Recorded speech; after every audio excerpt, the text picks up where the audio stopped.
Hi hello வணக்கம். இது உங்கள் சிவி ஜோன். எல்லாரும் எப்படி இருக்கீங்க? இப்போ பார்த்தீங்கன்னா அதாவது ஒரு கேஸ் கொடுக்க சொன்னால் யாராவது வெஞ்சன்ஸை கொட்டி நீங்கள் பார்த்துருக்கீங்களா? திவ்யா அன்றைக்கி பண்ணியிருக்காங்க.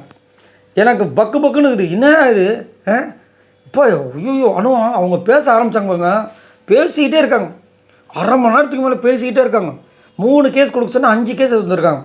அதில் பார்வதியை பற்றி 2-3 கேஸு என்ன ஒரு. ஆனால் வெளியில் வந்து பார்வதி எனக்கு தெரியும். நேற்று வந்துட்டு அவங்க நான் நாமினேஷன்ஸ் வரல ஸ்வீட் எடுத்துக்கங்க முதல்ல அங்கே ஃபஸ்ட்டு போட்டாங்க. அதுக்கப்புறம் எதுக்கு பிரச்சனை தெரியுன செல்லம் இதை ஐடியா கொடுத்ததே நான் தான்.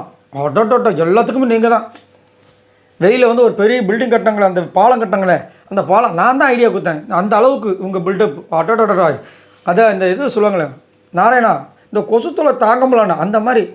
ஐயோப்பா இப்போ வந்துட்டு எத்தனை கேஸ் பாருங்கள். ஸ்டார்டிங்கே பார்வதி மேலே தானே நம்மளுக்கு தெரியுமே. இவங்களுக்கு கணிக்கெலாம் வந்து வேறு வேலையே இல்லையே நினைப்பீங்களே. பார்வதி மலை என்னன்னா, அதாவது நேற்று வந்துட்டு நைட்டு ஏன் முன்னாடி தாங்க அந்த மைக்கை வந்து 2 பேரும் போடலை. அதை வந்து என் முன்னாடி தான் மைக்கே போடாமல் இருந்தாங்க. அப்போ வந்துட்டு நானும் சரி சொல்லலான்னு போனேன். இதில் ஒரு விஷயம் என்னென்னா, நான் சொல்கிறது எதையுமே கேட்குறது இந்த விஜய் பார்வதி அவங்களுக்கு கேஸை பார்த்துக்குங்க. நான் சொல்கிறது எதுவுமே கேட்குறதில்ல. நான் அப்ரிஷியேஷன் சொன்னாலும் கேட்க மாட்டான், காது கொடுத்து எதையுமே கேட்க மாட்டான். எப்படி பாருங்கள்.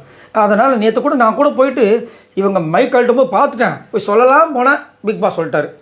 அப்புறம் எப்படிங்க நான் பண்ணுறது? அதனால தாங்க அவன் சொல்கிறதே கேட்க மாட்டாங்க. அதனால் அவன் மேலே ஒரு கேஸு ரைட். அப்புறம் என்னம்மா அப்புறம் வீணாவில் ஒரு கேஸுங்க. என்னென்னு வீணா என்ன பேசவே விட மாட்டாங்க. இதில் என்னென்ன வந்து பேச விட மாட்டான்னு சொல்லிட்டு நிறைய விஷயங்கள் சொல்லிட்டு இருக்காங்க. இந்த பக்கெட் விஷயத்துலங்க வீணாக்கிட்ட நிறைய விஷயங்கள் சொல்ல போனேன். அவள் கேட்கல. நான் சொல்லியிருந்து வச்சுக்கோங்களேன் அந்த கேஸ் வந்துட்டு அவ்வளோ தூரம் போயிருக்காது. விஜய் சேதுபதி வரைக்கும் போயிருக்காது. நான் கேட்டிருந்தா பிரச்சனை இல்லை. அதனால் வீணாமல் ஒரு கேஸுங்க. ஓ அப்படி ரைட். அடுத்தது வினோத் மேலே கேஸுங்க. என்னம்மா வினோத் மேலே கேஸு? இல்லைங்க அன்றைக்கி பிரஜன் கிட்ட வந்துட்டு ஒரு பிரச்சனை, அதாவது நான் பேசிகிட்டு இருக்கும்போது இவர் உள்ளே வந்தாருங்க. எங்கே பிரச்சனை வந்துருமோன்னு சொல்லிட்டு என்னை இழுத்துட்டு போனேங்க. அதுக்கு தேவையில்லாம வார்த்தை வர்றாருங்க. இவரால் பிரச்சனைங்க. இவர் வந்துட்டு என்னை இப்படி தான் பண்ணுவார். அதுக்கு ஒரு கேஸுங்க. ஏம்மா நீ இப்போ இழுத்துட்டு போகிற மாதிரி தானே அன்றைக்கி கமருதனை வந்து விஜய் பார்வதி இழுத்துட்டு போகிறாங்க. ஏங்க அது விஜய் பார்வதி எவ்வளோ தப்பு தெரியுமாங்க. அப்படி இப்படி பண்ணிட்டு போகிறாங்க. இப்போ நீங்கள் பண்ணுறது நான் வந்து சண்டை வரக்கூடாதுன்னு இழுத்துட்டு போகிறேங்க. இது ஒரு விஷயம் போதும். அங்கே வந்துட்டு இந்த கேஸ் வந்துச்சுன்னா அவங்களை கலாய்க்கிறதுக்கு யார் எடுக்க போகிறாங்க தெரியல. அப்புறம் கமருதீன் மேலே கமருதீன் வந்துட்டு என்ன பண்ணுறாராம், ரூல்ஸ் பிரேக் பண்ணுறாராம். மைக்கா வந்துட்டு ஒழுங்காக இது பண்ணுறது கிடையாது. லிவிங் ஏரியாவில் லேட்டாக வராரு. பர்சனல் திங்ஸை எடுத்துகிட்டு வந்து எமோஷனலாக பிரேக் டவுன் பண்ணுறது யார்? அரோராக்கு இவங்க சப்போர்ட்.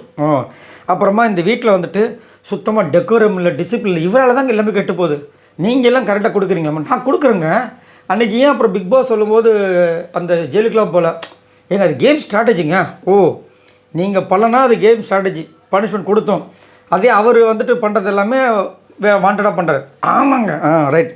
அடுத்ததுங்க வேறு எதாவது இருக்கா? விக்ரம் இருக்கார். ஓ விக்ரமுமா சொல்லுமா. அவர் வந்துட்டு நெக்லஸ் டாஸ்க்கு வந்து பெஸ்ட்டு பர்ஃபார்மன்ஸ் சொன்னார்ல. நான் இங்கே குத்துக்களமாக உட்காந்துட்டுருக்கேன். ஏன் பெஸ்ட்டு பர்ஃபார்மன்ஸ் அவர் கண்ணுக்கு தெரியல. ஸ்ட்ரைட்டாக அங்கே வந்து சாண்ட்ராவை சொல்கிறாரு, சபரி சொல்கிறாரு. என்ன நினச்சிட்டு இருக்காரு? அவர் மேலே ஒரு கேஸு. பா என்னம்மா, அதாவது அடிஷ்னல் ஷீட்டு வேணும்னு அந்த பக்கம் கேட்டாங்க. இவங்க மைண்டுக்குள்ளேயே அடிஷ்னல் ஷீட்டை எடுத்துகிட்டு வந்துட்டாங்க. பாஸ் நான் 3 தான் நீங்கள் சொன்னதுனால எடுத்து வந்திருக்கேன். ஆனால் எங்களுக்கு நிறைய கேஸ் இருக்குது. சரி முதல்ல சொல்லி தொலையும், எத்தனை இருக்கோ அதே சொல்லி தொலையும் அப்படின்றதுக்கப்புறமா பார்த்தா அடிக்கி போகிறாங்க. விட்டுருந்தா ஒரு 10 கேஸ் கொடுங்க அப்படின்னு சொன்னால் கூட கொடுப்பாங்க பொழுது. அவ்வளவும் என்ஜன்ஸ். அப்புறம் எப்படி அவங்களால வந்து ஒரு நல்ல ஒரு கண்டஸ்டண்டாக வர முடியும்? என்னத்தை சொல்ல. இதை பற்றி மறக்காமல் கமெண்ட் பண்ணுங்கள். பாய் நண்பர்களே.